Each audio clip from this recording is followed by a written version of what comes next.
Ya Bu, ini lagi menunggu mahasiswanya Bu. Iya, diambil ngaji aja ya. Sudah Bu tadi. Oh, udah. Saya screenshot dulu ya yang sudah hadir di per 7.15. Sebentar ya.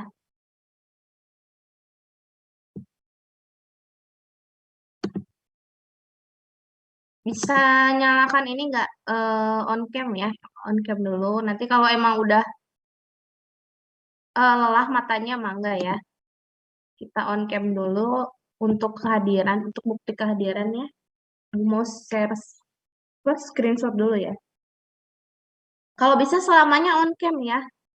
Tapi kalau misalkan apa mau nyambi silahkan ya, tapi jangan nyambi sambil jalan-jalan ya.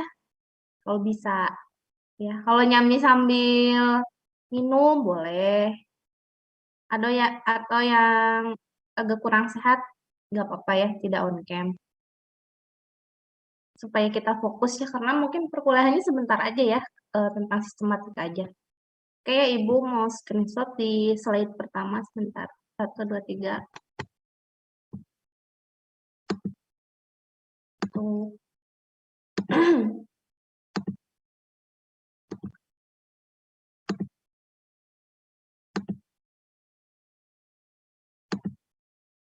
Kemudian slide kedua. Ini pokoknya di per 7.15 ya. Kalau yang tidak on cam berarti tidak ini ya, Ibu anggap tidak hadir.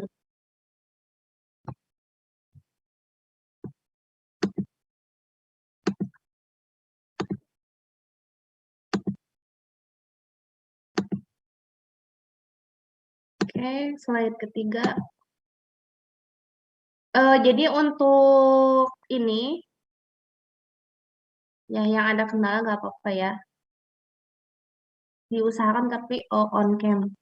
Jadi kalau tiap tiap ini ya, menurut Ibu tiap kehadiran diusahakan kalian punya arsip sendiri gitu. Kalau menurut Ibu ya, arsip sendiri. Oh saya nih ngikutin perkuliahan gitu. Karena takutnya kan misal ketika di kehadirannya kok dikosongin gitu kan. Ada buktinya nanti ya. Nah berhubung Ibu memang belum isi spot ya, jadi tidak bisa absen lewat spot dulu, tapi ini jadi bukti kehadiran nanti insya Allah malam di spotnya jadi menyusul ya, Ibu ini kan.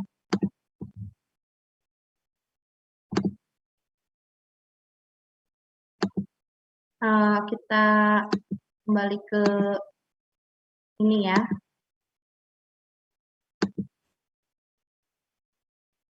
Intinya kalian punya arsip sendiri, sedang berkuliah, takutnya nanti dosennya tidak menghadirkan gitu. Nah ini ya sistematika. Assalamualaikum ya warahmatullahi wabarakatuh. Semoga dengan perkuliahan jam 7 ini kita dapat berkah lebih banyak ya, karena kuliah dimulai lebih pagi. Untuk outline sistematika penulisan makalah ilmiah ya, ini sudah fix dari tahun 2019 ya, seperti ini ya. Ini outline-nya adalah judul. Nanti Ibu kasih contoh ya, lihat yang sebelumnya ya. Judul, kemudian ada daftar isi ya nanti, kemudian ada pendahuluan, pembahasan, dan penutup. Nah, ini di judul, ini nanti harus disertakan ini ya, contohnya nanti Ibu liatin. Judul, eh, penulis ya, ini disertai NIM penulis. Kemudian jika ada daftar isi, di sini ketika ada tabel, berarti ada daftar tabel, ada daftar gambar ya. Nah, kemudian di latar belakang ini, kalian menceritakan latar belakang ya. Latar belakang itu apa? Latar belakang itu apa yang mendasari kalian memilih judul ini ya. Baik itu bisa ditinjau kenapa kalian mengambil, misalkan kalau dalam Matlit kan ya ada variabel ya, tapi di sini tidak ada variabel ya. Jadi, mengapa kalian memilih topik tersebut gitu ya? Topik tersebut bisa didahului dengan latar belakangnya baik atau buruk ya. Misalkan tidak selamanya, Bu, saya mau membahas tentang pariwisata gitu kan. Berarti kalau di masa pandemi ada gap kan ya, ada gap soal ada masalah tentang pariwisata yang beritanya itu adalah buruk gitu ya. Tapi mungkin bagi kalian yang di sekarang kalau yang di keuangan yang sedang hits apa? Yang sedang tren? Coba yang anak keuangan. Bisa ngasih contoh nggak? Yang baik-baik nih, yang di keuangan yang sedang baik apa? Ada anak keuangan? Halo? Ada anak keuangan nggak? Yang berita yang sedang baik nih di keuangan apa? Misalkan tentang saham ya, saham A mungkin sedang baik. Nah, kita tertarik untuk meneliti. Jadi tidak didasari dengan hal-hal yang buruk saja yang diingat, tapi mungkin yang baik gitu ya. Misalkan sekarang perkembangan industri UMKM atau yang halal gitu ya, apalagi sekarang ada halal hub ya, diluncurkannya halal hub yang menjamin supply chain itu halal halal dari hulu ke hilir ya, itu kan sudah kemajuan ya, berarti itu hal baik ya, bisa dijadikan latar belakang. Nah, identifikasi dan rumusan masalah ini adalah hal-hal yang lebih spesifik lagi gitu ya. Kalau tadi di latar belakang kita seperti bercerita ya kenapa memilih ini gitu. Nah, kalian bayangkan aja gitu ya, memilih latar belakang pas itu apakah ketika misalkan nanti dosen penguji menguji misalkan eh, topik ini tuh pentingnya apa sih gitu. Kalau kita nggak bahas ini apakah apakah nggak apa-apa juga gitu ya. Kalau misalkan kalian bisa jawab penting gitu karena bla bla bla. Nah, itu kalian sudah bisa membuat latar belakang ya. Kalau rumusan masalah ini lebih lebih spesifik lagi ya. Kemudian pertanyaan penelitian adalah hal-hal yang nanti akan dijawab di pembahasan masalah dan kesimpulan ya.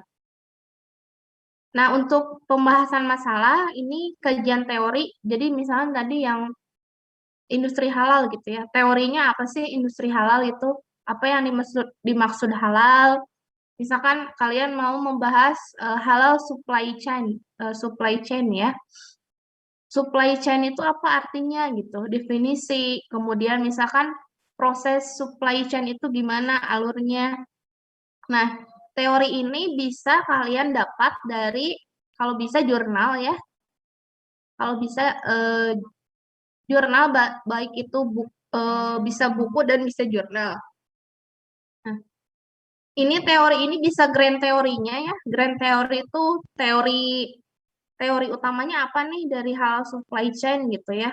Kemudian di breakdown definisinya apa, kemudian prosesnya bagaimana. Nah, kalau kajian hukum ini secara fikih gitu ya. Misalkan secara fikih apakah ini diperdebatkan atau enggak gitu ya. Misalkan kalau kalian mau bahas tadi halal supply chain. Sekarang misalkan mau bahas case wakaf ya. Nah, case wakaf ini misalkan tadi teorinya apa, definisinya apa gitu ya. Kemudian kajian hukumnya secara Islam ini apa gitu. Apakah halal atau haram, apakah diperbolehkannya gimana gitu. Kajian hukumnya secara ayat dan hadis ini gimana gitu ya. Kemudian di sini kajian hukum dari MUI-nya bisa disebutkan ya. Nah, kalau kajian empiris adalah masalah aktual ya. Kita mengkaji nih masalah aktual dari case wakaf ini gimana gitu sekarang. Misalkan sekarang berkembang case wakaf berbentuknya sukuk juga gitu ya. Kemudian ternyata di lapangan ada pelebaran gitu ya. Ada macam-macam bentuk case wakaf yang misalkan disalurkannya gimana gitu ya. Nah, pembahasan atau solusi ini bisa tadi yang kita munculkan dari pertanyaan penelitian gitu. masalah apa yang dalam case wakaf ini gitu ya. Kemudian kalian bahas gitu ya. Misalkan kalian mau memunculkan eh, variasi dari case wakaf gitu ya. Nah, kalian bahas di masalah gitu dan solusi. Jadi pembahasan masalah ini disesuaikan dengan tadi ya, di pertanyaan penelitiannya yang dibuatnya apa gitu. Jadi di pertanyaan penelitian silahkan ketika kita mau mengalami keresahan ya. Jadi ya, kalau mahasiswa itu bukan hanya harus resah untuk urusan pribadi gitu ya. Nah, ketika keresahan ini akan berguna ketika kalian mempunyai pemikiran untuk penelitian gitu. Nah, di pendahuluan ini bisa gitu. Hal-hal apa aja yang kalian sering resahkan. Nah, itu adalah tema yang secara psikologi berarti ketika kalian sering memikirkan pariwisata, kalau ibu kan sering memikirkannya liburan ya. Oh, berarti ibu resah dengan liburan gitu ya. Berarti ibu selalu memikirkan temanya berarti pariwisata gitu ya. Nah, ibu jadikan proses perenungan, ini masalah di pariwisata ini apa gitu. Apakah misalkan government isunya gitu ya, misalkan government isu apakah peraturan kebijakan misalkan di Jawa Barat kayak gimana. Nah, Ibu munculkan ya pertanyaan penelitian. Misalkan bagaimana peran pemerintah Jawa Barat misalkan dalam pariwisata halal. Nah, nanti ketika pertanyaan penelitiannya begitu, nanti Ibu munculkan di pembahasan dan solusi. Oh, berarti solusinya misalkan Ibu harus pergi ke Dinas Pariwisata Jawa Barat ataupun Pemda gitu. Menanyakan nanti terkait bagaimana sih secara aktualnya gitu ya. Peran pemerintah ataupun kebijakan pemerintah mengenai pariwisata halal. Jadi di pembahasan dan solusi ini kalian bisa ke lapangan ya, ke lapangan pertanyaan ataupun nanti kalau yang keuangan mungkin ngambil data gitu ya. Tetapi perlu diingat kalau di ekonomi ya, karena ada yang keuangan juga ya. Kalau ya di ekonomi itu tidak seperti skripsi ya. Jadi di pembahasannya itu ada hasilnya gitu ya. Atau di pertanyaan penelitiannya adalah apakah ada hubungan pengaruh variabel X ke Y gitu ya. Kalau di ekonomi ya, kalau yang temanya ekonomi ikut kelas Ibu dan Pak Jajang, di pertanyaan penelitiannya itu tidak ada pertanyaan penelitian bagaimana pengaruh ya.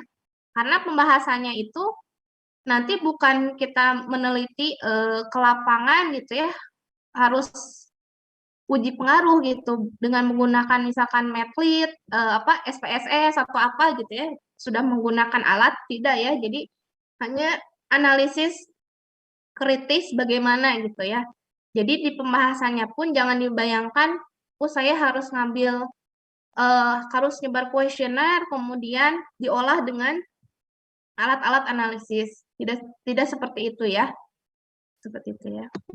Kemudian di penutup atau kesimpulan, karena kesimpulan itu memang kesimpulan, jadi diusahakan adalah inti dari tadi ya, kita menemukan masalah, kemudian solusinya gimana, tadi di pembahasannya gimana, intinya gimana. Kemudian rekomendasi, misalkan tadi yang Ibu munculkan adalah masalah governance isu ya, terkait kebijakan pariwisata halal. Nanti Ibu ngasih rekomendasi gitu, seperti itu.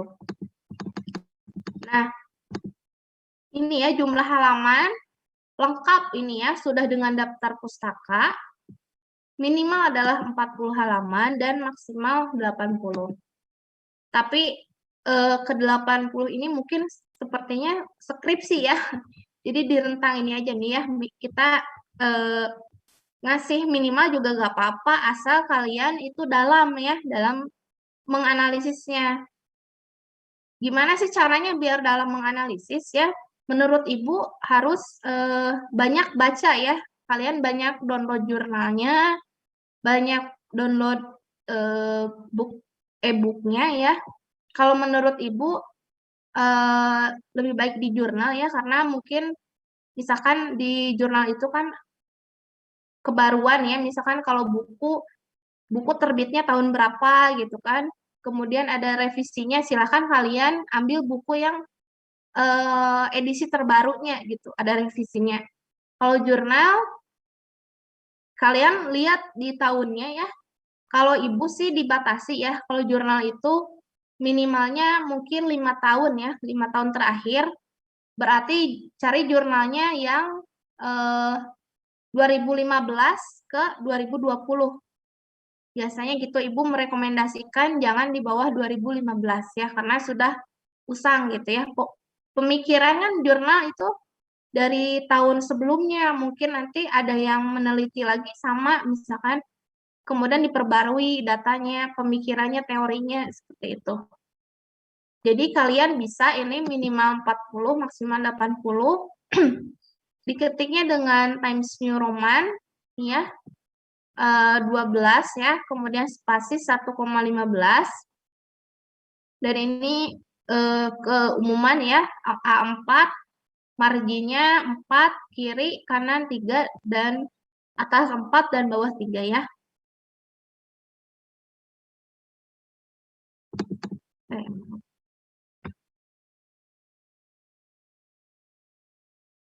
Nah, ini kalau di judul, nah kita kembali ke judul ya. Bentar, Ibu. Ini di judul ditulis singkat ya. Mewakili gitu ya. Maksudnya singkat ini kalian harus bisa mewakili dari misalkan sebuah judul yang panjang ya. Kita pilih diksi atau kata yang mewakili ya. Kemudian menggunakan huruf kapital pada awal kata. Nah, kemudian fontnya itu lebih besar, yaitu 14. Dan untuk artikel 12 kata dalam bahasa Indonesia dan 10 kata dalam bahasa Inggris. Maksudnya judul ini maksimalnya adalah 12 kata kalau menggunakan bahasa Indonesia dan 10 kata dalam bahasa Inggris. Nah, ini ya subjudul utama kalian sudah tahu ya, misalkan di bab 1 pendahuluan, pembahasan masalah dan penutup. Ini semuanya kapital, tebal, dan ditempatkan di tengah ya. Subjudul kedua, latar belakang, ya, identifikasi masalah, dan lainnya. Huruf kapitalnya itu di awal kata aja ya. Jadi selanjutnya adalah kecil ya. Subjudul ketiga adalah misalkan misalkan di kajian teori ya. Ibu mau nulis kajian teori. Di bawahnya adalah misalkan teori pertumbuhan ekonomi misalkan ya. Ini berarti subjudul ketiga ditulis huruf kecil, kemudian tebal, ditempatkannya di pinggir. Ini harus ada contohnya ya, nanti Ibu diperlihatkan. Nah, setiap judul utama dan kedua diberi garis kosong, jadi ada jeda ya, dari subjudul utama dan kedua itu. Dan bagian bawahnya juga subjudul ketiga diberi bagian kosong juga pada bagian atasnya. Jadi setiap dari subjudul utama, kedua, dan ketiga itu ada jeda gitu ya, ada ruang yang kosong. Nah, ini pendahuluan ya, ditulis di bab baru. Nah, ini ya, kalau kita balik lagi tadi ya, ke latar belakang masalah, kalian harus menyangkup ini yang diceritakan itu ya, topik penelitiannya apa gitu ya, kalian mau bawa apa gitu topiknya, kemudian objeknya di mana harus jelas, misalkan tadi Ibu tentang governance isu pariwisata halal gitu ya di Jawa Barat. Jadi dibatasi gitu, karena tidak mungkin kita meneliti semua gitu ya. Misalnya pariwisata di dunia tidak mungkin gitu ya. Harus ada pembatasan gitu. Kalian skupnya misalkan mau Indonesia, mau Jawa Barat, atau mau lebih terkecil lagi, mau per daerah, itu sesuai kemampuan ya.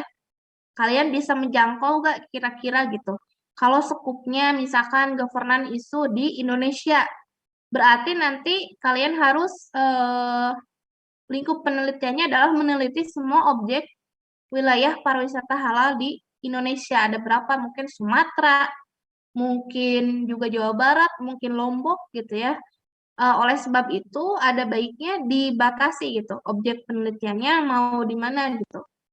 Silahkan disebutkan gitu ya. Kemudian sama lingkup penelitiannya juga harus jelas ya. Bentar, ini kok ada WA.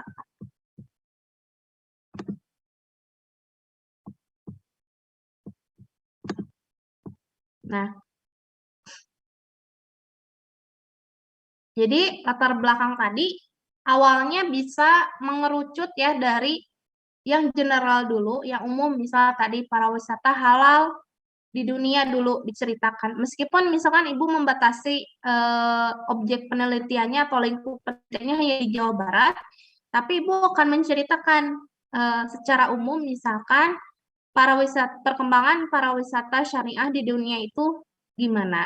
Kemudian di breakdown lagi ke bawah Indonesia misalkan di dunia itu menempati urutan berapa gitu ya. Kemudian di breakdown lagi lebih khusus di Jawa Barat. Nah, Jawa Barat ini misalkan kenapa gitu Ibu memilih Jawa Barat? Oh, karena Jawa Barat ini ternyata perkembangan pariwisata halalnya adalah terbaik misalkan di Indonesia. Jadi Ibu memilih pariwisata halal di Jawa Barat. Nah, fenomena tadi bisa dideskripsikan secara kualitatif, maksudnya Ibu bercerita gitu ya, bercerita dengan paragraf gitu ya, dengan menulis di paragraf bagaimana perkembangannya secara umum di dunia, kemudian di Indonesia dengan di daerahnya sendiri gimana. Baik, nah, ataupun kuantitatif, kalian bisa menyajikan data. Kalau kuantitatif itu misalkan Ibu terkait pariwisata halal akan menyajikan data perkembangan misalkan spending untuk misalkan rata-rata muslim di dunia misalkan untuk berwisata itu gitu ya. Kemudian menyajikan data tentang jumlah wisatawan muslim yang masuk ke Indonesia ada berapa gitu ya. Kemudian misalkan menyajikan data daftar-daftar list objek pariwisata syariah di Indonesia di mana aja ataupun di Jawa Barat objek wisatanya apa aja ya. Nah, fenomena tadi yang mau diceritakan bisa kondisi ya, bisa situasi ataupun misalkan tantangannya gimana, dinamika persaingannya gimana, mungkin pariwisata syariah bisa ya dinamikanya atau bisa kita kaitkan dengan COVID. Misalkan jumlah wisata yang masuk sebelum dan sesudah COVID. Karena kalau kalian sering baca akan menemukan gitu ya dinamika banyak jurnal sekarang yang mengkaitkan COVID dengan pariwisata gitu ya. Nah, bisa perilaku konsumen ataupun dari pemerintahannya tadi Ibu membahas bisa menyinggung bagaimana pemerintah concern dengan pariwisata syariah gitu. Apa kebijakannya gitu. Kemudian kalian harus di latar belakang ini harus tadi kan baru penjelasan. Kemudian kalian harus menunjukkan gitu apakah ada gap. Gap itu ada kesenjangan ya. Misalkan antara yang idealnya apa, kemudian yang aktualnya itu apa gitu. Kalau misalkan tentang wakaf gitu ya, kalian mungkin akan menyebutkan gitu kesenjangan misalkan potensi wakaf di Indonesia itu berapa atau potensi zakat gitu ya. Kemudian misalkan secara pengumpulannya pada aktualnya berapa. Nah, ini kan ada kesenjangan. Ataupun misalkan di teorinya seperti ini, di aktualnya seperti ini ya.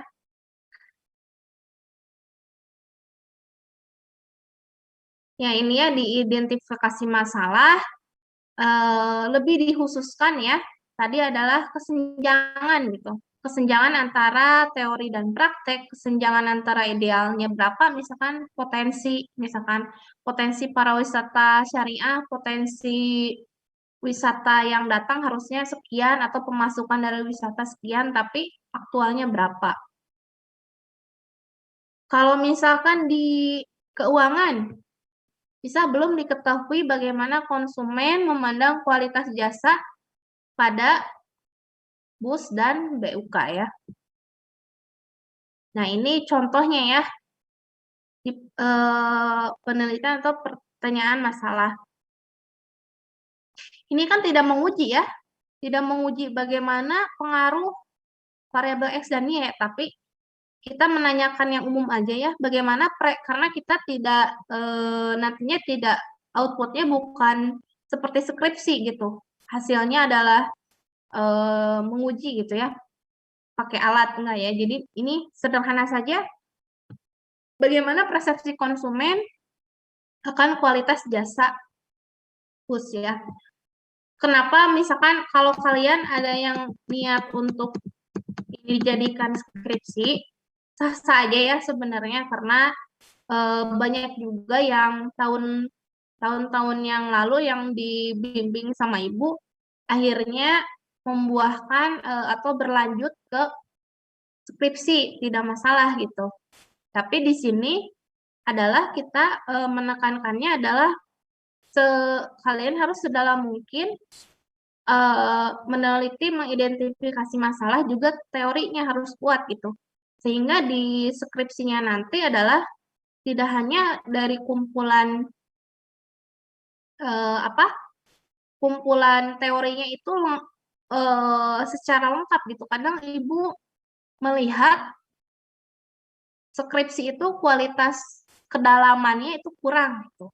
Karena apa? Karena mahasiswanya kurang banyak baca gitu ya. Jadi yang ditampilkan referensinya hanyalah dari referensi skripsi lagi gitu. Apalagi misalkan dia bawa referensinya itu skripsi yang grade-nya di bawah kita gitu kan, misalkan di bawah UPI, misalkan kampus-kampus di bawah UPI gitu. Nah, oleh sebab itu diupayakan referensinya itu adalah yang bernilai, yang bermakna. Nanti Ibu akan ini ya, untuk kualitas referensi yang bagus itu gimana ya. Ini di pembahasan ya. Oh, di pembahasan ini seperti yang Ibu tadi di awal ya. Teori, konsep, model, rumusan utama, dan turunannya. Mungkin kalau yang di keuangan ya, misalkan tentang rasio gitu kan, itu mungkin ada rumusnya atau gimana, itu silahkan di kajian teori. Kalau di kajian hukumnya itu tadi ya, berupa Al-Quran dan hadis, dan empirisnya itu ini adalah penelitian terdahulu ya. Penelitian terdahulu itu ya referensinya, referensi terdahulu, misalkan di jurnal terdahulu, yang relevan misalkan dengan bidang yang diteliti ya. Gimana kita di sini adalah proses menemukan benang merahnya nih. Jadi dari semua penelitian-penelitian terdahulu, apakah misalkan kita membandingkan apakah banyak penelitian yang mendukung bahwa misalkan persepsi itu bagaimana tadi pengaruhnya terhadap di BUS itu ya. Jadi membandingkan, mengkontraskan gitu ya. Bisa kalau tadi governance isu di pariwisata syariah itu gimana? Bisa aja Ibu mengambil referensinya itu misalkan governance isu di pemerintahan Dubai misalnya terhadap pariwisata syariah. Kemudian membandingkan misalkan dengan jurnal yang membahas governance isu pariwisata di Lombok gitu. Bagaimana gitu ya. Kemudian misalkan posisikan kedudukan masing-masing. Oh, ini jurnal ini itu misalkan posisinya adalah menyempurnakan jurnal sebelumnya, atau misalkan adalah posisinya adalah menambahkan, atau misalkan ya seperti itu ya. Kemudian bagian ini menampilkan mengapa dan bagaimana teori dan hasil penelitian para pakar terdahulu diterapkan oleh peneliti dan penelitiannya. Jadi kalian juga bisa membandingkan teori dengan jurnal-jurnal atau penelitian terdahulu itu bagaimana gitu. Asumsi-asumsi teori, kemudian dalam rumusan penelitian itu bagaimana. Nah, di pembahasan ini tadi kan menjawab pertanyaan penelitian ya. Pembahasan ini nah kalau ini tadi berdasarkan teori, kalau di pembahasan ini kalian objektif gitu. Memandang misalkan tadi governance isu di Jawa Barat sejauh ini gimana gitu ya. Ini bisa disajikan dengan data yang diperoleh gitu ya. Kemudian di sini juga kalian bisa objektif mengemukakan pandangan kalian gitu ya, wawasan penulis bagaimana nih sebaiknya gitu ya, solusinya gimana itu.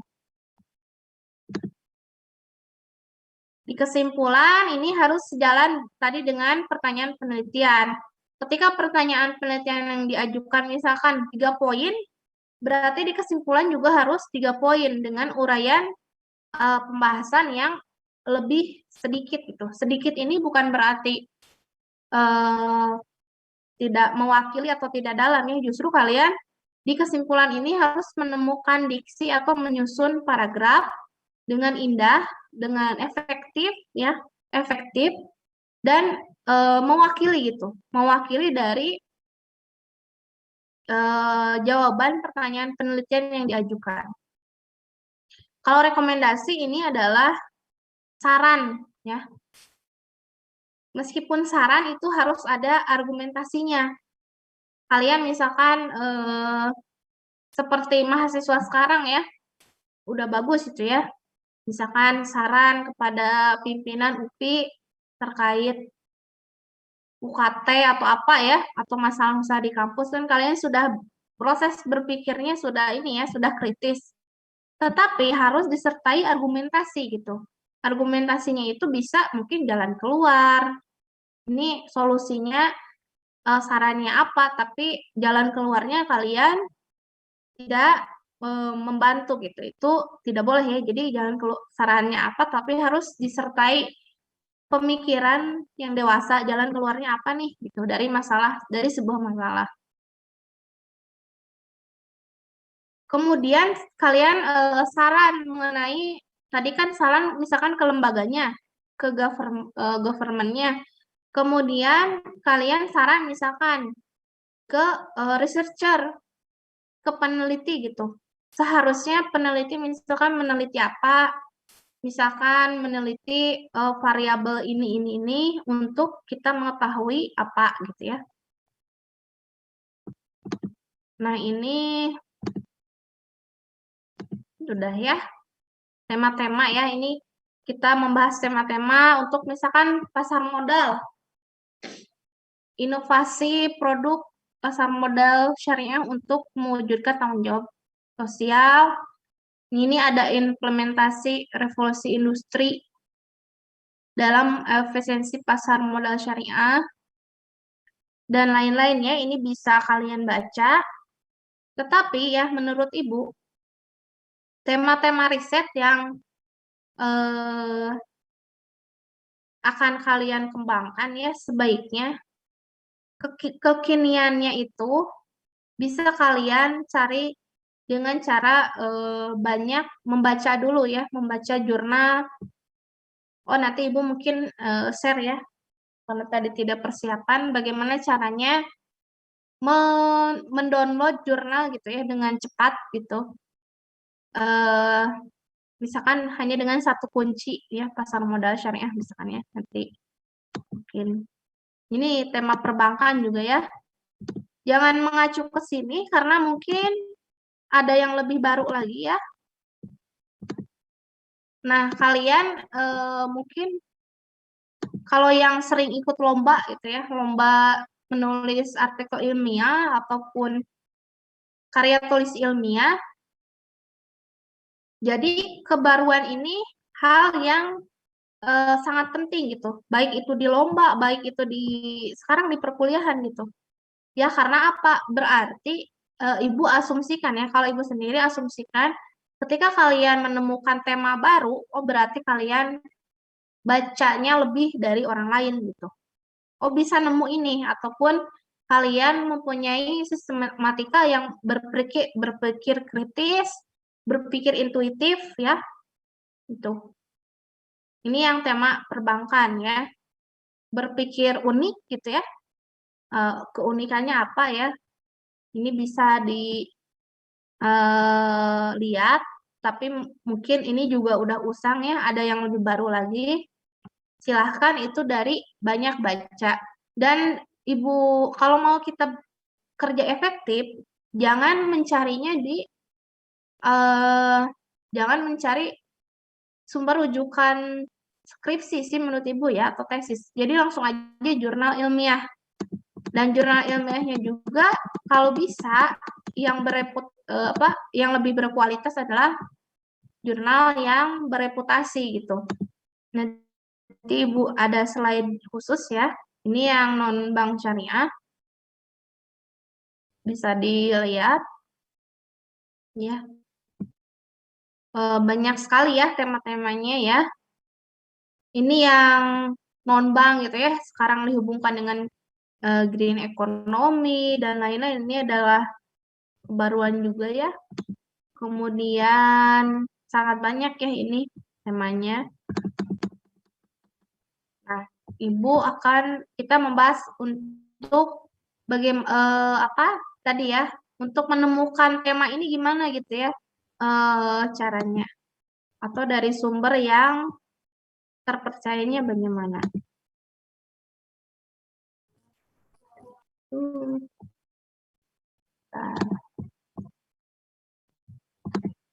Sambil menunggu ini ya, share screen-nya, apakah ada pertanyaan?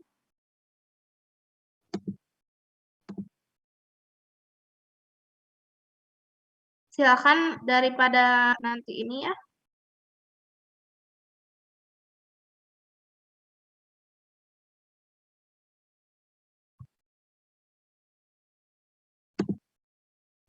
Menurut Ibu ya, ini di luar ini ya, kita bicara soal manajemen diri ya. Ini menurut Ibu, kalian udah investasi waktu banyak ya untuk mata kuliah seminar ini. Sayang waktunya selama 1 semester ini kalau misalkan ini tidak berlanjut atau ada output lebih dari sekedar menggugurkan tugas dari dosen gitu. Jadi menurut Ibu, kalian harus sekali mendayung 2-3 pulau terlampaui ya. Jadi sekali bikin ini, kalian juga ini itu mendukung untuk skripsi juga. Meskipun nanti akan ada perbedaan gitu. Di seminar ini penulisannya sistematikanya berbeda dengan proposal skripsi. Tetapi kita sudah mencicil gitu ya, jalan untuk proposal skripsi.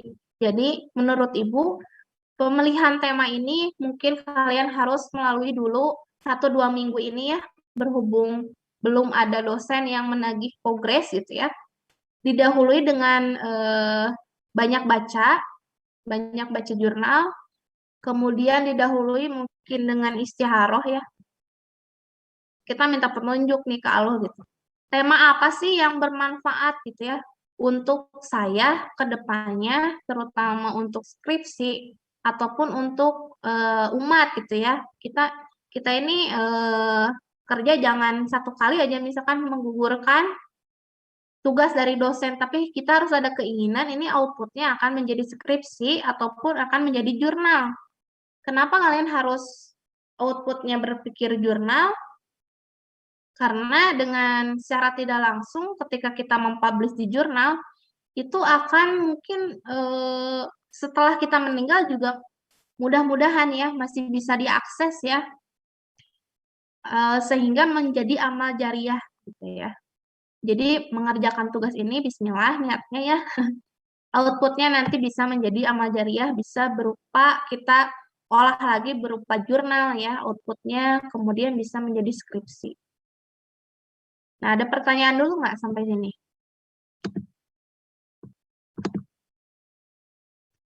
Ingin bertanya, Bu. Ya, gimana? Galih ya? Ya, Bu. Kan? Tadi di kajian pustaka itu, saya lihat ada 3 poin. Ada kajian teori, kajian hukum, sama kajian empiris. Nah, tadi di kajian hukum itu hanya ditulis Al-Quran dan Al-Hadis gitu. Apakah memang yang dicantumkan itu, yang dikaji itu secara hukum adalah Al-Quran hadis saja, ataukah memang ada kajian hukum yuridis seperti Ya, misalkan undang-undang dan lain-lain? Itu Bu mungkin. baik, Galih, terima kasih. Mungkin ini jadi memperjelas ya. Kalau sekiranya hanya ada Al-Quran dan hadis, silahkan dicantumkan misalkan Al-Quran dan hadis saja. Tetapi kalau misalkan ada kaitannya dengan hukum yuridis gitu ya, ada misalkan hukum di fatwa gitu ya, fatwa dari halal MUI, dari MUI ataupun dari yang lain silahkan dicantumkan sekalian gitu. Jadi hukumnya ini secara hukum agama ataupun hukum negara gitu ya, silahkan gitu. Tapi tidak memaksa untuk misalkan hukum negaranya ketika hal-hal yang masih diperdebatkan gitu ya, misal yang ada kelas ekonomi mau bahas blockchain atau apa ya, belum ada kan ya, tapi misal ya ini hal-hal yang diperdebatkan misalnya blockchain gitu, ini kan belum ada hukum negaranya gitu, ataupun hal-hal yang masih belum diangkat isunya gitu ya, belum ada hukumnya, boleh Al-Quran dan hadis aja. Dan itu pun Al-Quran dan hadis itu, Bu, ini kayaknya Al-Quran hadisnya itu susah dicarinya. Pokoknya disambung-sambungin aja ya. Ini tuh ayatnya memang tersirat gitu. Mewakili ke sana gitu. Jadi kalau susah juga menemukan Al-Quran dan hadisnya, cari memang ayat atau hadis yang merujuknya ke sana gitu ya. Misalkan ayat-ayat tentang manajemen Islam gitu ya. Manajemen syariah kan masih jarang nih di ekonomi ya. Jadi di kelas ekonomi kemarin hanya misalkan tentang filantropi, Islamic filantropi ya, zakat wakaf, zakat wakaf aja misalkan ya.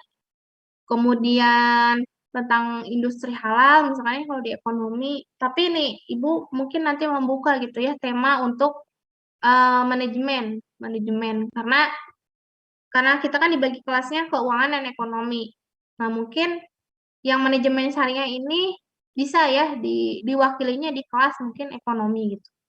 Masih belum nih yang bahas manajemen bisnis itu ya, syariah gimana, ataupun manajemen secara Bu, saya mau bahas Islamic leadership gitu ya. Itu kan masuknya di manajemen syariah juga gitu. Karena Ibu lihat jurnal-jurnal sekarang, jadi jurnal itu jangan hanya dibayangkan secara angka gitu ya, meneliti pengaruh A terhadap B, tapi juga banyak kajian pemikiran Islam gitu. Boleh kalian yang ekonomi juga kajian pemikiran Islam seperti itu.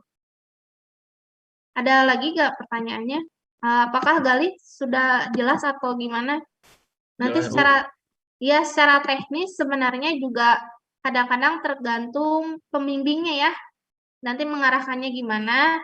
Jadi setiap minggu nanti akan ada bimbingan. Jadi jangan khawatir ketika misalkan ada kesulitan-kesulitan ya, ataupun yang ibu tadi katakan di sini sistematikanya memang mengikat ya seperti itu. Tapi misalkan ada hal-hal yang bisa fleksibel juga gitu, bukan tidak dimungkinkan gitu. Itu nanti sesuai ini ya, sesuai arahan dari dosennya. Nah ini ya choosing the right journal ya. Bagaimana kalian memilih jurnal. Ini kalian bisa cek ya di Cimago. Ini tapi sebenarnya nanti akan ada penjelasan khususnya dari Bu Suci atau yang lain, dosen yang lainnya ya, untuk praktek, karena ini hanya sebentar aja Ibu ya. Ini adalah kita mendeteksi gitu ya, mendeteksi jurnal yang bagus apa yang enggak di sini ya. Kemudian, nah ini kriteria jurnal bereputasi itu, jurnal yang bagus itu gimana gitu. Yang pertama, memenuhi kaidah ilmiah dan etika akademik. Yang kedua, kalau jurnalnya nasional, kalian lihat ini, apakah ada ISSN-nya di webnya ya, ataupun di jurnal cetak, adakah ISSN elektronik, ISSN cetak ataupun elektronik gitu ya. Ditulis dengan bahasa resmi ya. Ini kalau yang internasional ada Inggris, Arab, Prancis, Rusia, Tiongkok ya. Memiliki terbitan versi online. Oh, jelas ya, sekarang kita pasti nyarinya di online. Nah ini maaf ya, ini karena judulnya internasional bereputasi ya. Memiliki dewan redaksi atau editorial board di pakarnya dari 4 negara. Biasanya kalian kalau buka jurnal gitu ya, ada pilihan editorial board. Nah, itu kan ada nama-namanya gitu ya. Ada yang namanya ke Arab-Araban, ada yang Indonesia gitu ya, nama orang ya. Itu harus dari 4 negara ya. Kemudian, nah artikel ilmiah, ini kalau kita meneliti jurnal misalkan di web, kalian udah pernah nggak klik web jurnal prodi? Ada yang tahu nggak jurnal prodi apa? Tahu Bu. Apa namanya? Coba. Singkatannya Ari ya, cuman singkat ya pasti kepanjangan apa lupa. Ya, kayak Bu ngenalin ya. Review of Islamic and Economy. Nah, ini kalian juga harus mendukung jurnal ini ya. Setidaknya kalian dengan membaca itu meningkatkan ya. Mengklik webnya meningkatkan. Kemudian apalagi mensitasi. Kalau kalian nanti skripsi, silahkan ya dicari misalkan artikel yang di jurnal Rief itu ada yang bersinggungan nggak dengan skripsi kalian, silakan disitasi bisa gitu ya. Nah ini balik lagi itu kan di jurnal internasional yang Rief itu kan jurnal nasional. Ibu belum ada nih Rief ini belum ada nih yang penulisnya dari luar negeri gitu ya. Nah kalau jurnal internasional harus ada penulisnya adalah dari berbagai negara, minimal 2 negara. Misalkan jurnal apa kalian klik gitu ya. Misalkan jurnal Indonesia, maksudnya jurnal internasional ini bukan hanya ini ya, bukan hanya yang diterbitkan misalkan di asing gitu, punyanya Malaysia atau punyanya Cina, enggak juga. Misalkan jurnal Indonesia, jurnalnya punya UIN misalnya, UIN Jakarta itu sudah memenuhi kriteria jurnal internasional juga. Jadi kalian bisa baca juga gitu, jurnal-jurnal yang dimiliki oleh kampus Indonesia ya, karena itu mereka udah misalkan terindeks Scopus. Kriterianya bisa dilihat itu ada yang publish-nya ada dari negara luar juga. Jadi bukan berarti jurnal internasional ini adalah jurnal-jurnal yang diterbitkan atau domisilinya adalah di luar negeri ya. Jadi di Indonesia juga bisa jadi kriterianya sudah memenuhi jurnal internasional bereputasi. Jadi jangan jauh-jauh, misal kalian searching aja dulu di Google ya. Jurnal UIN mana, misalnya UIN Jakarta ataupun jurnal UIN mana gitu, karena di Indonesia sendiri sudah pada Scopus juga gitu ya. Nah, kalian lihat kriterianya gitu. Jurnal UIN ini mah, UIN Jakarta mah misal rata-rata dia membahas tentang keuangan, atau perbankan. Istiqod kalau nggak salah ya namanya, atau apa gitu ya. Oh, saya mau, karena saya tentang keuangan, saya mau melihat saja lah di situ gitu ya. Melihat contoh-contoh jurnal agar kalian punya tema nanti mau bahas apa. Gitu. Tapi mungkin kalian yang temanya pariwisata syariah ya, tidak dianjurkan gitu ke jurnal UIN ini, karena jarang gitu ya mereka menerbitkan tentang pariwisata syariah. Tetapi kalian kalau mau pariwisata syariah mungkin bisa nyari di jurnal internasional tourism gitu, dan NCT gitu, nama-nama jurnalnya ya. Kemudian bisa mencari di jurnal internasional of marketing, JIMA gitu ya. Itu banyak misalkan tentang pariwisata syariah. Jadi dalam satu jurnal yang diterbitkan itu dia punya kriteria kekhususan atau skupnya ya, skup penelitiannya itu suka ada di webnya. Skup penelitian, kalau kalian buka Relief, misalkan skup penelitiannya adalah banyak ya, ada politik Islam, ada makroekonomi Islam, ada moneter gitu ya. Tapi ada yang mengkhususkan tentang pariwisata. Nah, sebaiknya kalau memang kalian sudah mengkhusus kemana, lihat itu di skup jurnalnya yang cocok gitu. Kalian bisa nyari di sana. Ya, editorial board. Kemudian ya, nanti mungkin akan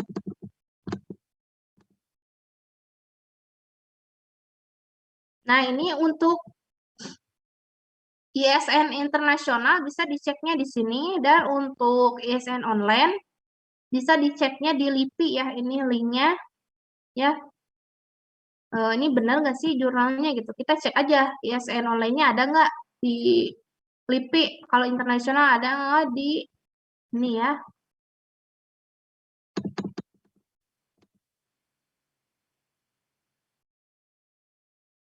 Ini tidak berhubungan ya dengan kalian. Coba karena kalau yang lainnya itu tidak berhubungan ya, ini lebih ke jurnal.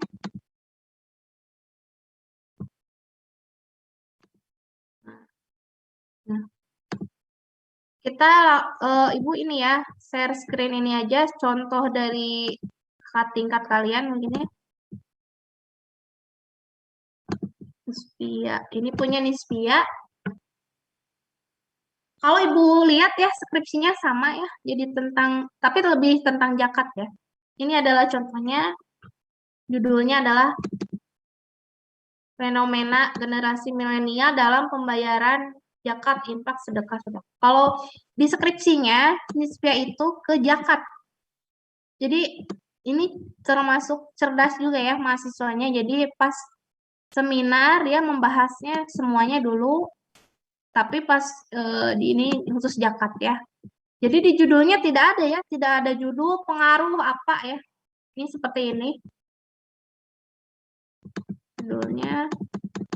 Kemudian seperti tadi ya, ini ada nama penulis, name. Ini nanti bisa Ibu kirim ya untuk ini daftar isinya. Daftar isi mencakup ada daftar tabel ya, karena mungkin ada tabelnya. Tapi kalau yang tidak ada tabel, tidak usah ya ada daftar tabel. Kalau tidak ada gambar, tidak usah ada daftar gambar ya. Nah, ini di pendahuluannya kita lihat ya. Ini di pembahasan kajian hukumnya, tuh, konsep. Nah ini kajian teori dulu ya. Harusnya kajian teori dulu ya tadi. Nah, ini kita lihat.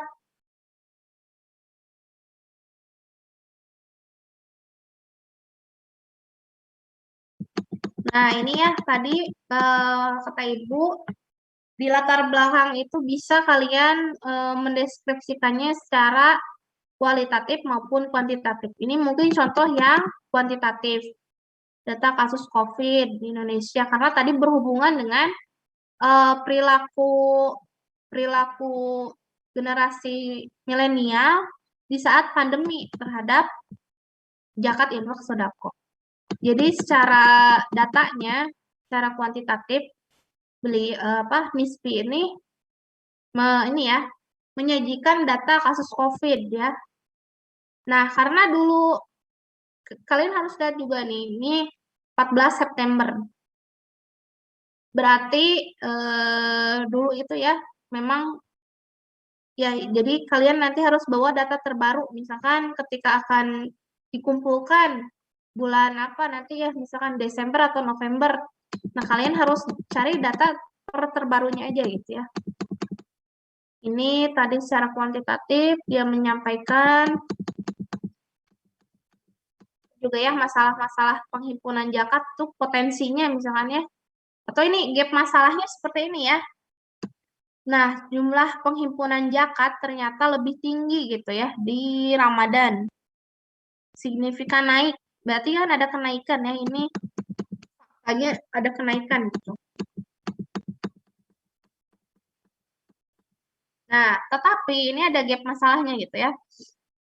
Menurut data yang diperoleh, JIS ini selama pandemi angkanya meningkat gitu ya. Nah, ini kan gap masalahnya nih. Ataupun jadi masalah itu bukan berarti buruk semua ya, tapi ini hal-hal baik juga ya. Ada peningkatan gitu. Secara COVID, ini kan fenomena kok bisa gitu ya. Gapnya itu gini, kok bisa di masa COVID, orang yang banyak di PHK gitu ya, orang yang banyak bisnisnya PPKM, tetapi kok bisa nih ini meningkat 171% gitu angkanya. Itu kan jadi gap masalah gitu ya, terus meningkat. Ini penghimpunan JIS, ini secara kuantitatif juga ya. Nah, ini ya penyaluran zakat. Tadi kan secara umum, ini secara khususnya ya.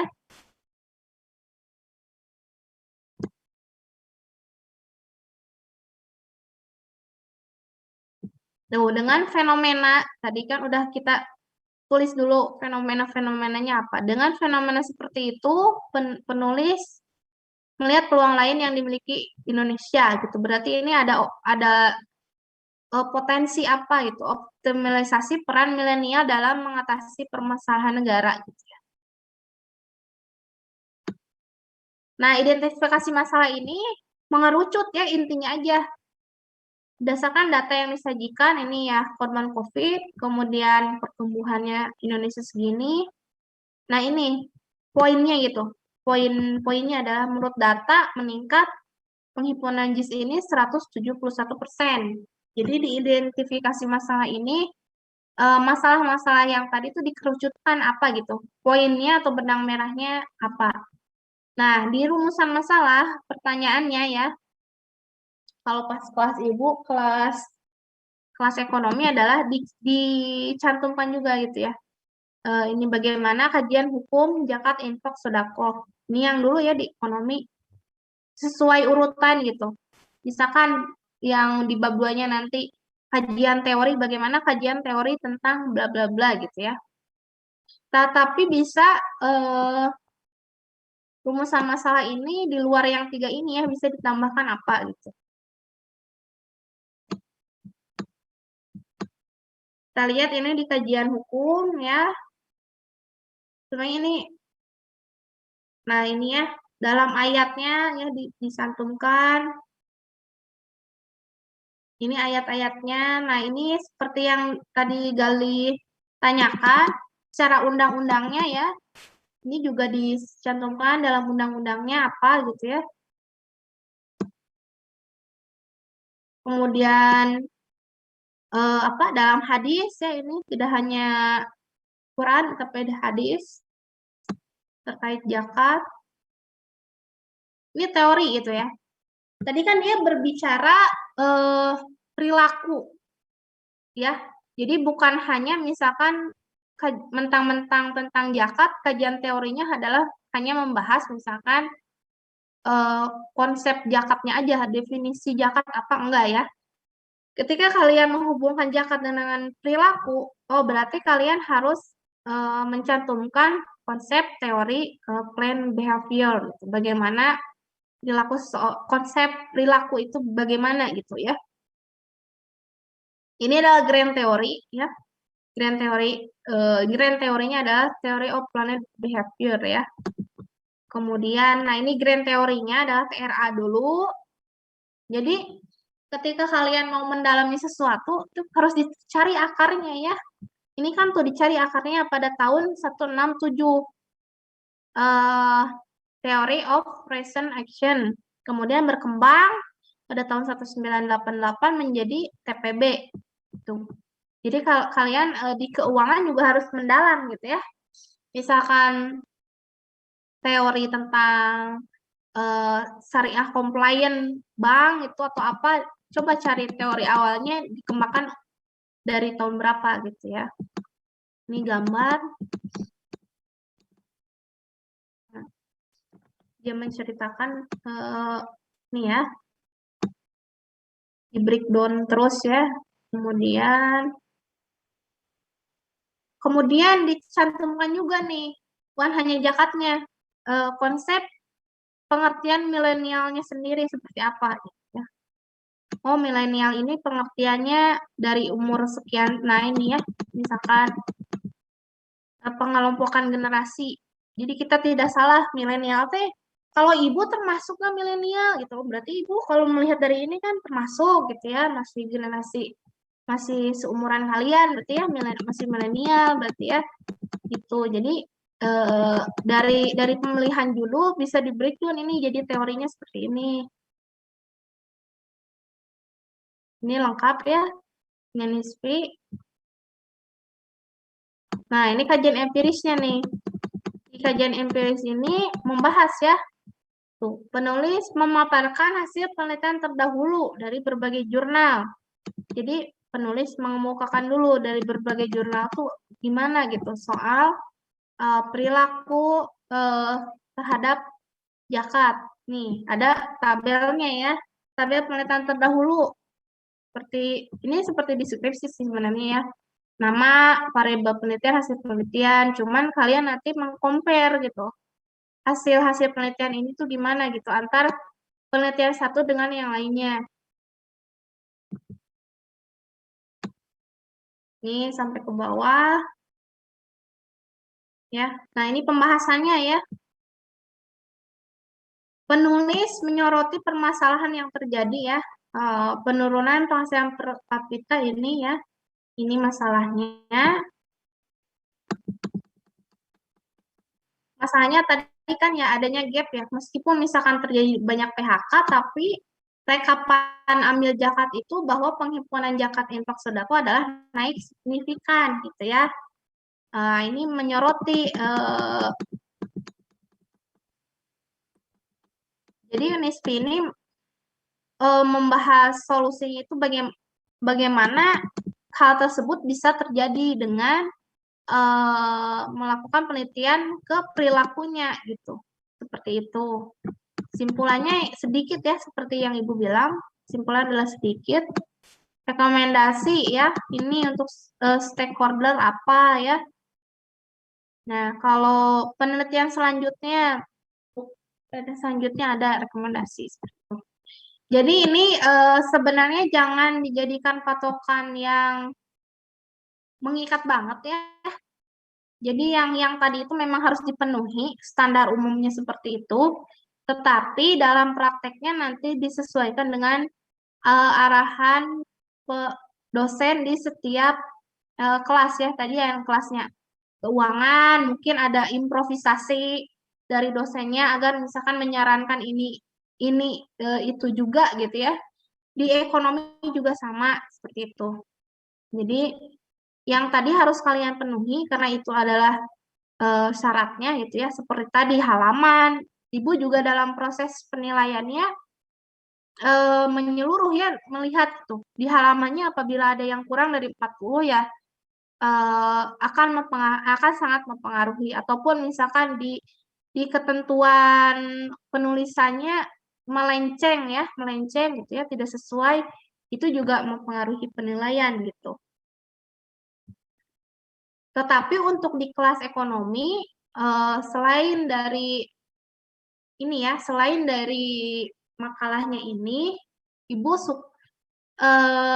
menilai dari presentasi, kemudian dari keaktifan ketika bertanya pas presentasi ini, kemudian penilaian juga ada proses reviewer. Jadi setiap setiap mahasiswa saling mereview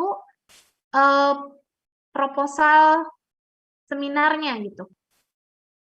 Saling mereview. Nah, ketika dia mereviewnya baik gitu ya, berarti kan dia betul-betul baca dan mengerti gitu posisinya seperti apa. Jadi kadang berpengaruh gitu. Kalau yang mereviewnya asal-asalan gitu ya, biasanya juga Ibu berpengaruh itu ke penilaian.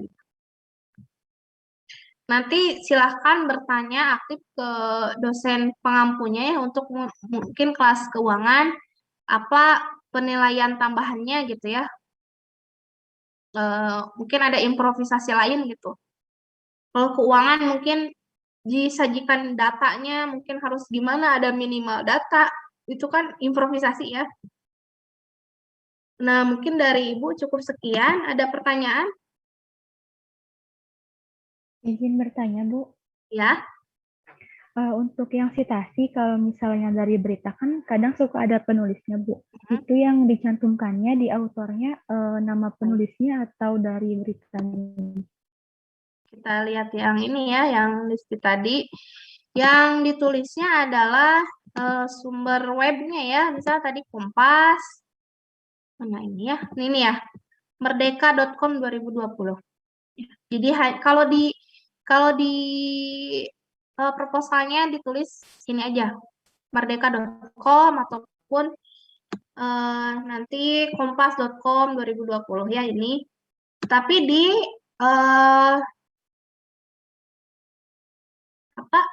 nah ini di ininya ya, di belakangnya di daftar pustaka adalah seperti ini, merdeka.com 2020. Diaksesnya kapan oleh kamu? Sebenarnya ini harusnya di belakangnya, diakses tanggal misal 2 April. Nah, ini judulnya apa gitu ya, ini linknya gitu ya, seperti itu.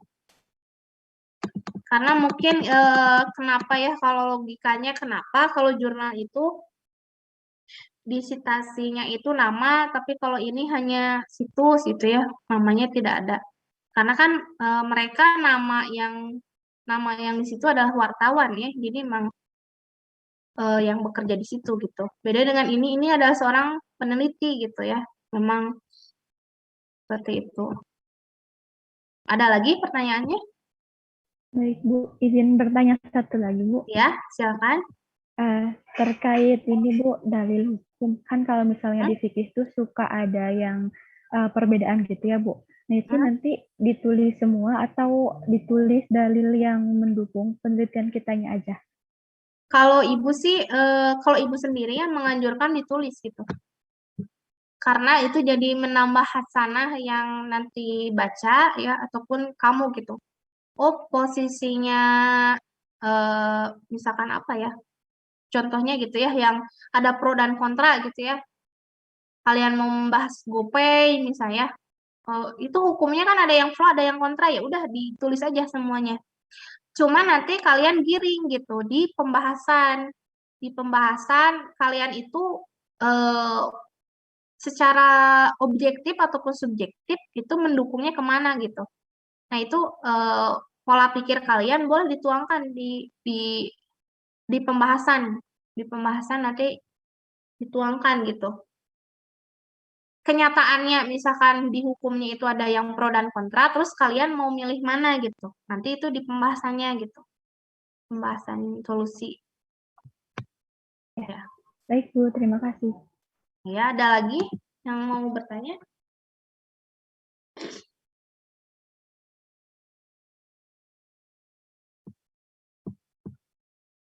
Ya, kalau tidak ada mungkin eh yang kelas ekonomi silakan ya. Ada grup lagi mungkin ya karena eh ya nanti nanti akan ada info tambahan gitu ya. Tetapi untuk perkuliahan selanjutnya tetap bersama ya, karena kita akan menyatukan satu pola pikir ya antara kelas ekonomi dan keuangan gitu ya. Eh, jadi kita memerlukan informasi yang sama gitu ya dari dosen gitu. Tetapi untuk nanti di proses berjalannya itu akan banyak dinamika gitu. Bukan berarti yang sudah Ibu sampaikan sekarang bisa dilanggar ya. Ketentuan apanya tetap ini ya, tidak boleh dilanggar, cuman dalam penulisannya ada improvisasi gitu ya. Seperti itu. Nah, jangan lupa tetap kompak. Ini kenapa ada grup besarnya ya, grup keuangan dan ekonomi disatukan agar info-info terkait perkuliahan kan kemungkinan minggu depan itu misal oleh siapa ya Bu Hilda minggu depan? Pak Jul dengan Ibu. Sekarang Ibu Oh. menambahkan sedikit ya. Boleh.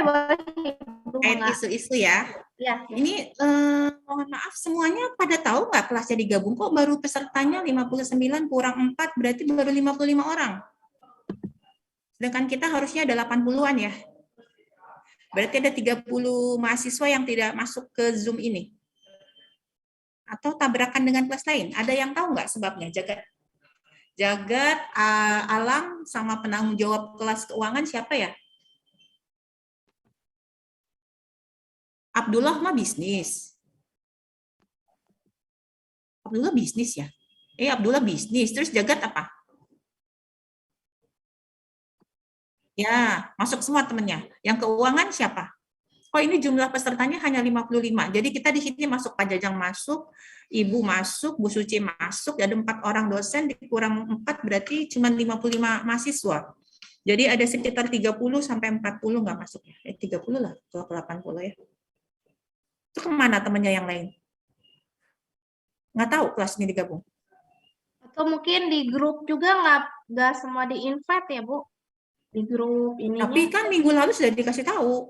Udah ya? Pada saat masuk malam, kita akan masuk jam 7 di kelasnya Pak Jajang.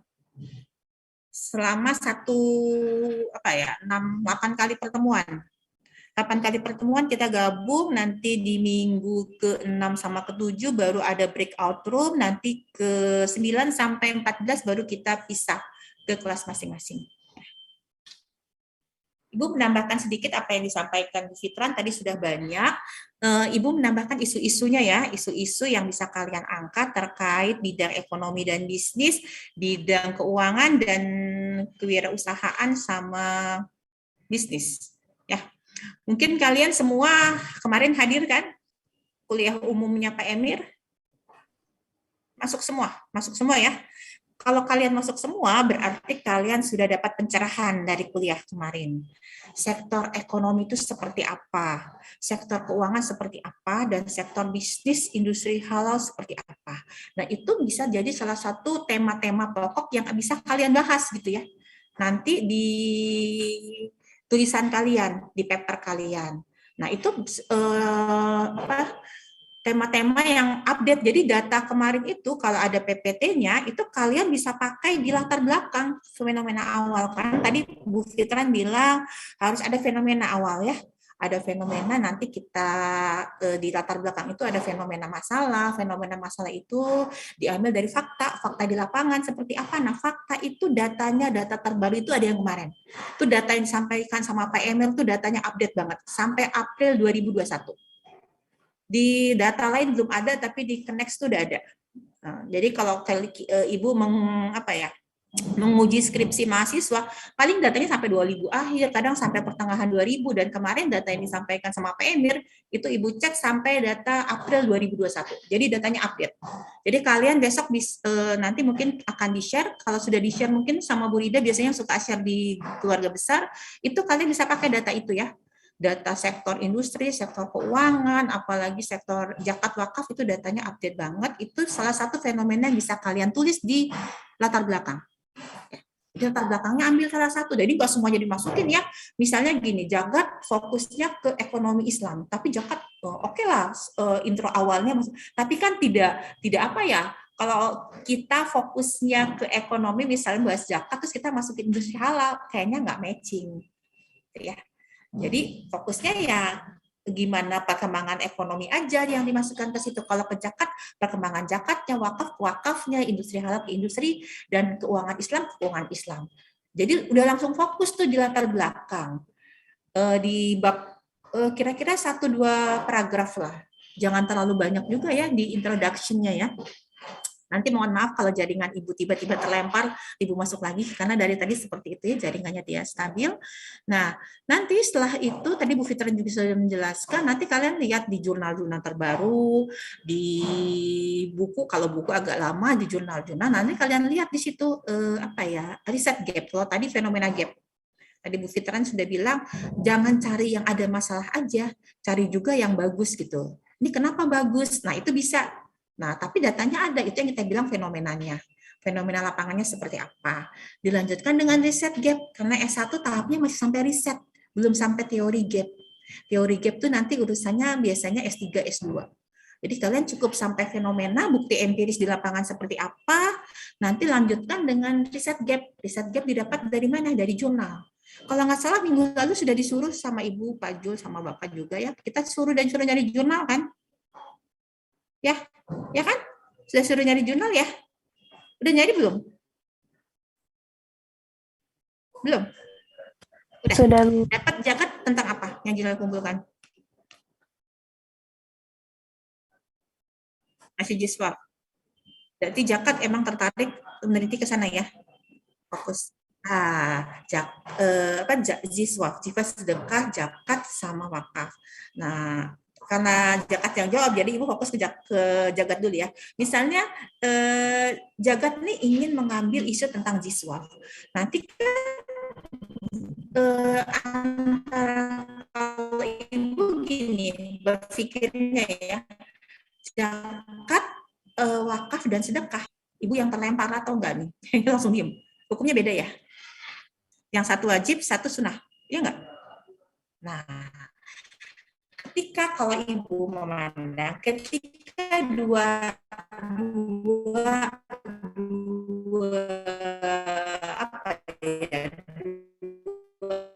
tema atau dua objek akan kita teliti dengan kewajiban kita berbeda, itu nggak bisa disandingkan. Iya kan? Hanya sunnah. Terus kita akan meneliti hal yang sama di situ. Kan pasti kuesionernya jadi tidak akurat kalau kita nanti menyebarkan kuesioner. Iya nggak? Potensi juga bisa zakat harusnya segini potensinya. Oke, karena itu wajib. Kita bisa data. Tapi kalau sedekah kan suka-suka orang. Dia mau sedekah 5%, 10%, 1% dari hartanya, itu kita tidak bisa prediksi. Dan itu juga hukumnya sunnah. Jadi kalau zakat nanti lebih fokus kemana nih zakat mau teliti, ke zakatnya, ke wakaf, semuanya potensi bisa dipakai. Tapi nanti ke mana ya, ke variabelnya, ke lokusnya, ke fokus yang akan diteliti itu bisa lebih spesifik lagi. Saya fokus zakat aja. Alasannya apa zakat? Nanti tadi dalil-dalil ya di bab 2 Bu Fitran sudah sebutkan dalilnya seperti apa. Nah, itu lebih fokus lagi. Gitu. Ibu izin share screen.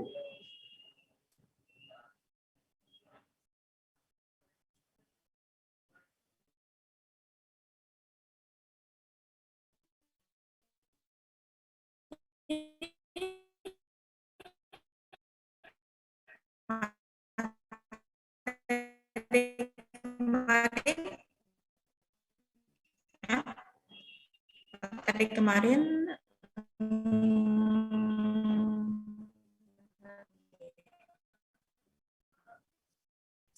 slideshow. Nah, ini bisa jadi kajian yang sekarang ya, bisa kalian ambil topik-topiknya nih. Jadi misalnya gini, Ibu suka ini tentang keuangan nih. Keuangan kemarin yang yang Ibu bilang menarik itu bukan karena Ajis itu anak bimbingan Ibu, enggak, karena memang dia sendiri yang judulnya, bukan dari kita juga sebagai pembimbing, tapi mahasiswanya yang saya ingin meneliti ini loh Bu, tentang attitude financial planner. Nah, itu kan dia tidak melihat perilaku orang bagaimana sih, apakah masyarakat atau umat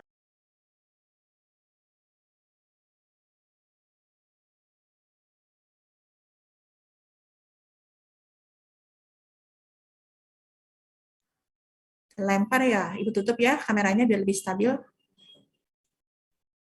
Bu, jaringannya kurang bagus ya Bu ya. Iya, di sini jelek banget. Aduh, ya Allah, subhanallah. Sama kayak Ibu di Bekasi. Ibu lagi di Cikampek. Jadi jaringannya ini lagi di Cikampek, lagi di SMK, lagi pendampingan. Jadi izin dulu ya, kepala sekolah masuk ke ruang rapatnya. Nah, ini di commercial finance ini, enggak dulu, dari social finance dulu ya, anak ekis. Nih, di social finance ini kan ada wakif, muzaki, ada donatur, BMT, BME, ada organisasi, ada nazir. Sebenarnya dari organisasi ini, kalian tuh bisa teliti banyak hal gitu ya. Kalian bisa lari ke perilakunya, masuk ke perilaku organisasi ya, bagaimana kepemimpinan, itu mempengaruhi nggak kinerja, atau misalnya gini, ketua Basnas itu, kepemimpinan ketua Basnas itu bisa mempengaruhi nggak produktivitas zakat yang dikumpulkan. Kan kadang-kadang dari leadership seseorang itu bisa mempengaruhi kinerja karyawan. Kebijakan-kebijakan yang diambil itu mempengaruhi hasil. Itu bisa diteliti itu gitu ya. Jangan efektivitas, optimalisasi terus. Kan masa itu terus yang diambil gitu. Jadi banyak ide-ide atau banyak isu-isu yang kita bisa ambil dari satu objek, dari zakat, dari wakaf, dari kepemimpinannya bisa. Dari misalnya apa itu perilaku ya, kemarin Ibu produktivitas bukan workplace, maksudnya apa, lingkungan kerja di sana sesama kan belum ada tuh yang meneliti SDI, walaupun Ibu mengajar SDI ya, sumber daya insani, gimana tuh potensi konflik atau apakah ada sih kalau sesama karyawannya itu apa ya, motivasi kerja, ada di situ persepsi nanti terhadap produktivitas, terhadap kinerja badan amil, terhadap kinerja zakat, terhadap kinerja BMT gitu. Dikaitkan dengan lingkungan kerja, dikaitkan dengan kepemimpinan leadership, dikaitkan dengan motivasi. Jadi bisa banyak sebetulnya yang kalian bisa kaji di situ, di satu objek. Ya, contoh. Nah, di lingkungan finance juga banyak.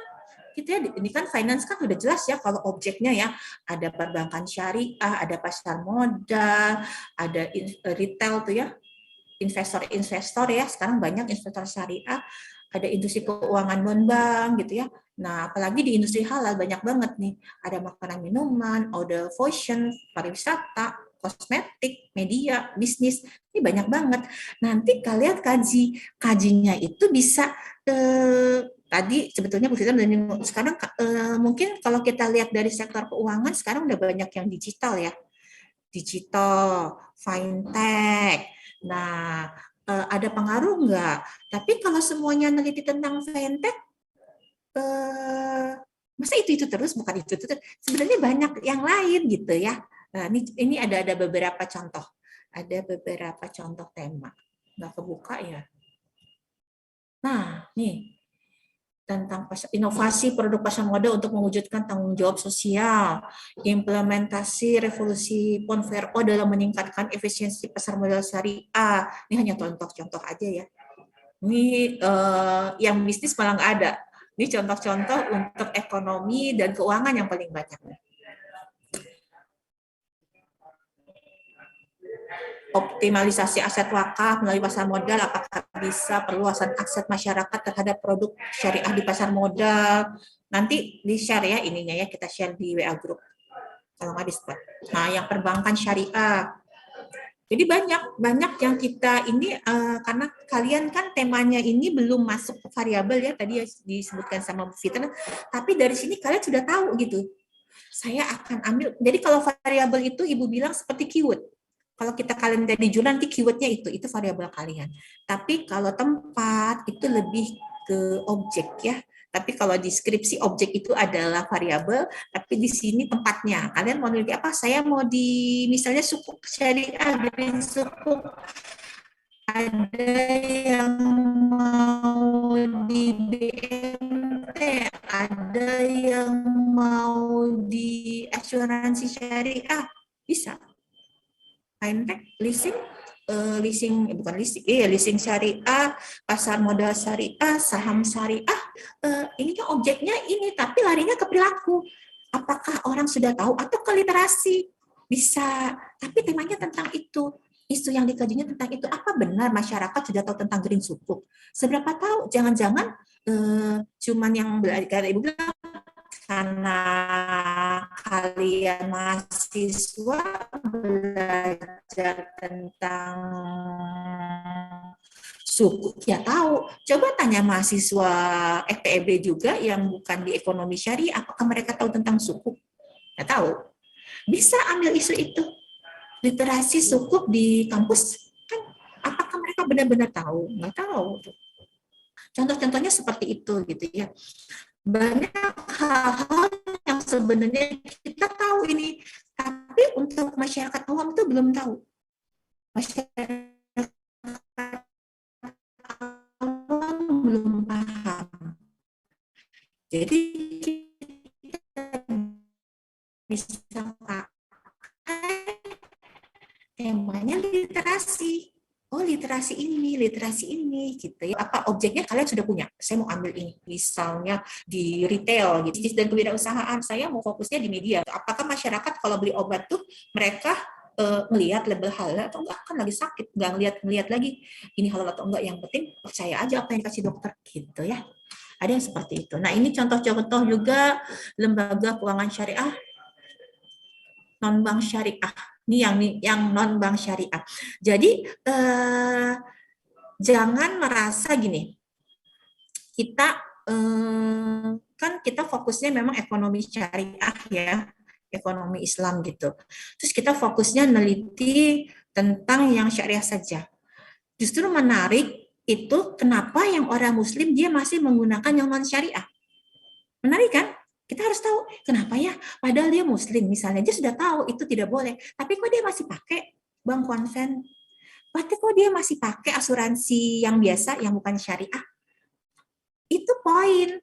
Jadi kita tahu, dan itu bisa jadi masukan kepada perbankan syariah dan juga perbankan non syariah. Oh, berarti ada kekurangan di sini.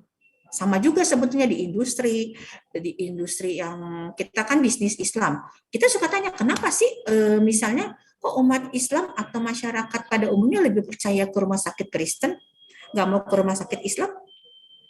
Dari situ itu jadi masukan ke rumah sakit lain untuk berubah. Oh, karena rumah sakit Islam pelayanannya nggak bagus, dokter-dokternya bukannya nggak update ya, kurang profesional. Misalnya fasilitasnya nggak secanggih yang di rumah sakit Kristen, itu masukan untuk perbaikan di rumah sakit Islam. Jadi penelitian ini tujuannya agar memperbaiki, tapi kita cari tahunya dari umat Islam. Kenapa dia masih menggunakan fasilitas atau rumah sakit yang bukan rumah sakit Islam, perbankan yang bukan perbankan syariah, gitu, leasing yang bukan leasing syariah. Mungkin ada strategi-strategi tertentu yang dilakukan oleh industri yang bukan syariah ini, yang itu bisa jadi masukan untuk industri syariah, gitu. Dan itu temuan kita, gitu ya. Sama kalau ibu suka tanya ke teman-teman ibu ya, yang dia pengusaha, dia tetap nggak akan meninggalkan BCA. Alasannya apa? Karena kalau pakai BCA itu kayak kita punya bank sendiri. Coba. Kok bisa gitu? Sampai ibu tanya mendalam, kenapa bisa kayak gitu? Karena transaksinya oke di mana saja. Kita bisa store uang ratusan juta hanya di mesin ATM. Kita bisa transaksi per hari ratusan juta. Bank lain tidak bisa memfasilitasi itu. Itu salah satunya. Kenapa mereka tetap bertahan, nggak mau pindah dari BCA untuk pengusaha. Pengusaha-pengusaha tetap tuh bisa dipakai. Kenapa ya? Itu transaksi hariannya limitnya besar. Dan itu tidak bisa diakomodasi oleh bank syariah.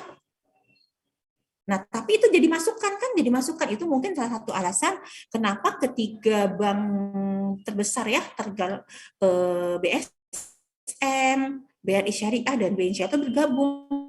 biar modalnya besar. Mungkin dengan modalnya besar, asetnya besar, bertambah, mungkin nanti kebijakan untuk konsumennya transaksi dulu ya, sebelum di merger itu kita maksimal sampai 25 kalau nggak salah BSM. Nah sekarang dengan merger kalau Ibu tidak salah informasi ya, kemarin itu sampai 50, itu masih kecil ya, 50. Karena di bank syariah swasta tuh permata sudah sampai 100 juta per hari transaksi yang bisa mereka lakukan oleh nasabah. BCA belum ada yang bisa ngalahin 300 juta per hari. Bisa transaksi hanya by mobile, tidak perlu datang ke kantor. Orang kan malas datang ke kantor, antri. Dan itu salah satu contoh gitu. Jadi kita bisa cari tahu, nggak perlu ini kok bukan bank kita telitinya objeknya bukan di apa ya, bukan objek yang syariah. Nggak apa-apa, asal nanti masukannya itu berguna untuk perkembangan. Saya neliti di ini, kalau yang zakat wakaf mau udah jelas ya, atau bisa juga kenapa sih dia tidak mau berzakat, atau kenapa, apakah mereka belum tahu, atau karena kesulitan untuk berzakat, itu bisa juga dicari.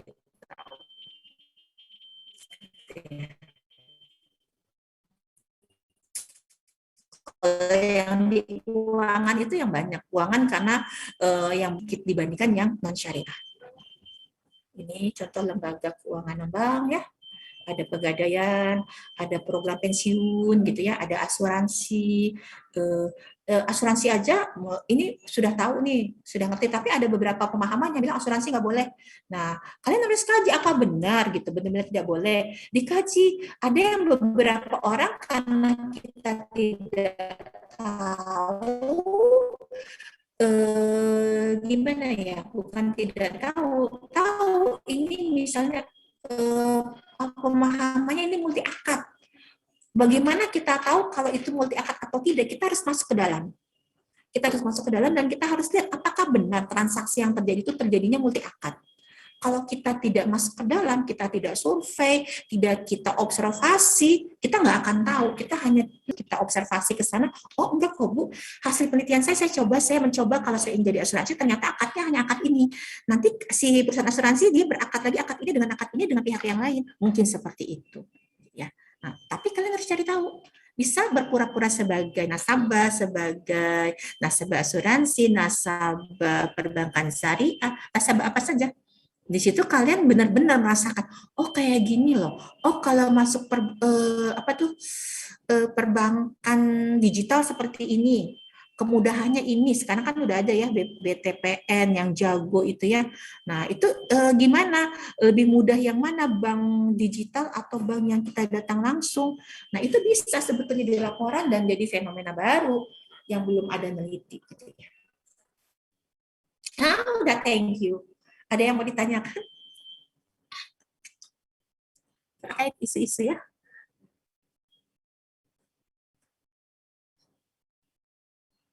Izin bertanya, Bu. Silakan. Terkait isu ini, biasanya itu harus yang terbaru atau semangat banget, atau misalnya kita lihat isu atau masalah juga boleh, Bu. Tapi itu kayak enggak terhangat sih, Bu, gitu. Gimana maksudnya? Isunya? Isunya itu harus yang misalnya lagi hangat, lagi banyak jadi pembicaraan, atau misalnya bisa juga masalah yang mungkin kita lihat di lingkungan sekitar gitu, tapi itu enggak sedang hangat dibicarakan sama masyarakat banyak. Oh iya, bisa juga sih. Jadi gini, misalnya tadi kan dicontohkannya isunya kita tuh lagi industri, kalau dari Pak Ember kemarin ya, kita lagi gelap-gelapnya industri halal ya. Industri halal, maksudnya semua industri halal itu kan dia mencakup keuangan, zakatnya, semua aspek masuk ya. Nah dari aspek ini, jadi isu itu bukan berarti berita yang sensasional yang harus ada di TV dan diberitakan gitu ya. Tapi misalnya kayak Green Sukut itu kan adanya tahun 2000 berapa ya, kemarin di launching 2019 kalau nggak salah ya Bu Suci ya, 2019-an lah. Tapi sampai sekarang itu apakah masyarakat paham tentang Green Sukuk? Padahal pada saat di launching kan semua mass media misalnya TV, elektronik, berita tuh membicarakan Green Sukuk. Tapi sekarang enggak kan? Sepi. nggak ada berita tentang green sukuk. Tapi isi itu masih bisa dipakai, masih bisa kita gunakan. Apakah benar-benar orang tahu gitu ya? Mungkin sekarang beritanya bukan tentang lebih hangat kan tentang COVID, vaksinasi, gini ya, lebih hangat itu. Jadi maksudnya bukan gitu. Boleh beri kejadian buat kalau kita misalnya mau campur pautkan, oh iya pengaruh COVID-19 ini ya, pandemi COVID misalnya terhadap pengumpulan atau efisiensi lembaga zakat bisa. Jadinya situasi keadaan sekarangnya yang dikaitkan dengan lembaganya atau objeknya gitu. Tapi nanti dari sana kita mau lihat apanya. Bisa dari, tadi Bu bilang, kita bisa lihat dari manajemennya mau kita buat pemimpinnya, karyawannya, atau kita bisa lihat dari luarnya. Dari luarnya itu kan berarti si nasabahnya, si konsumennya yang menggunakan, gitu.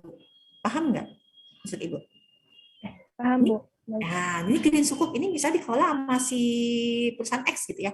Kita mau lihat kinerjanya orang-orang yang ada di dalam perusahaan itu, atau kita mau lihat si konsumen yang mau beli green sukuknya. Contoh seperti itu. Gimana sih pengaruh pandemi COVID terhadap pembelian sukuk sekarang? Nah, bisa seperti itu, tapi kalian mengkajinya secara makro dulu.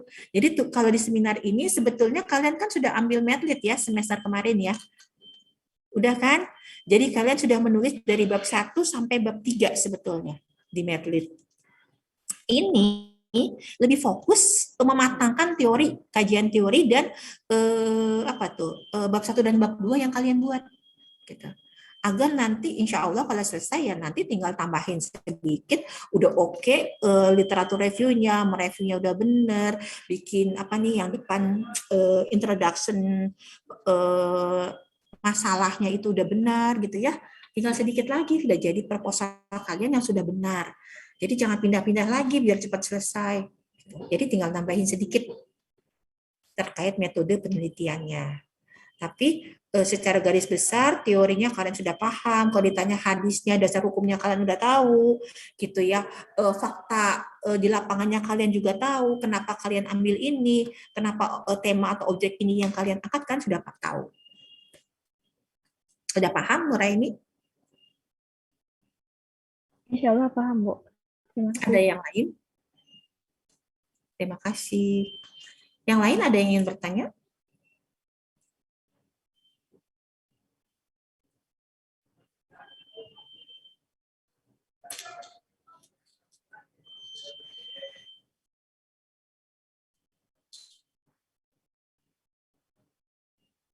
Bu Susi mau menambahkan?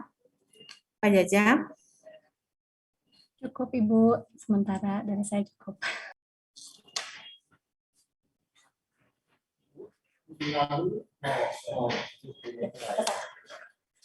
Kalau sudah kita akhiri saja tugasnya. Jangan lupa karena belum diajarin cara mereview, mungkin itu minggu depan cara mereview, tapi tugasnya bisa dikumpul, dimasukkan ke spot aja ya, ke spotnya masing-masing ya, yang apa tuh jurnal-jurnal yang kalian sudah kumpul.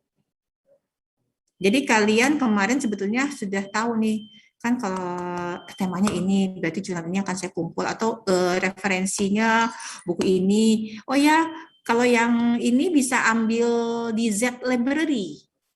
Z Library itu kalian bisa ngedownload buku apa aja yang bagus, kalian sharing ya. Sharing, jadi jangan buku yang sama, saya buku tentang zakat atau tentang ini. Misalnya Nuraini tentang zakat, Sofia tentang wakaf, jadi bisa sharing. Karena dibatasi sehari itu hanya bisa 10 buku yang bisa di-download. Jadi kalau kalian ada banyak, 70 kali 10 kan udah banyak 700 buku. Dan kalian bisa sharing di situ buku-bukunya. Gitu ya. Jadi jangan satu orang mendownload buku yang sama. Cari di Z Library, itu bisa download mau buku luar negeri maupun buku Indonesia. Kalau untuk jurnal-jurnal kalian bisa masuk ke VPN-nya UPI ya, di perpustakaan ya. Jadi kalian aksesnya gratis, bisa mendownload jurnal. Tapi kalau kalian pakai WiFi di rumah itu nggak bisa. Kayak Ibu mau buka Zima, mau buka Sage itu kalau pakai WiFi rumah ya nggak bisa, tertolak. gitu ya, harus bayar. Tapi kalau kita menggunakan fasilitas perpustakaan UPI yang kalian waktu itu pernah ikuti itulah pelatihannya, itu bisa akses banyak jurnal gratis. Manfaatkan itu dan download sebanyak-banyaknya. Mumpung kalian masih statusnya mahasiswa. Kalau udah nggak mahasiswa nggak bisa lagi, ya.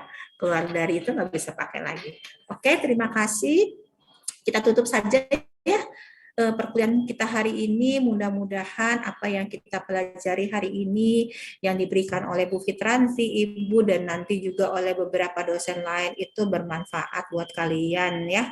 Dan diterima hari ini yang kita kerjakan dari jam 7 pagi, Bu Fitranti sudah mengawal sampai jam 8.55 dicatat sebagai amal soleh kita hari ini.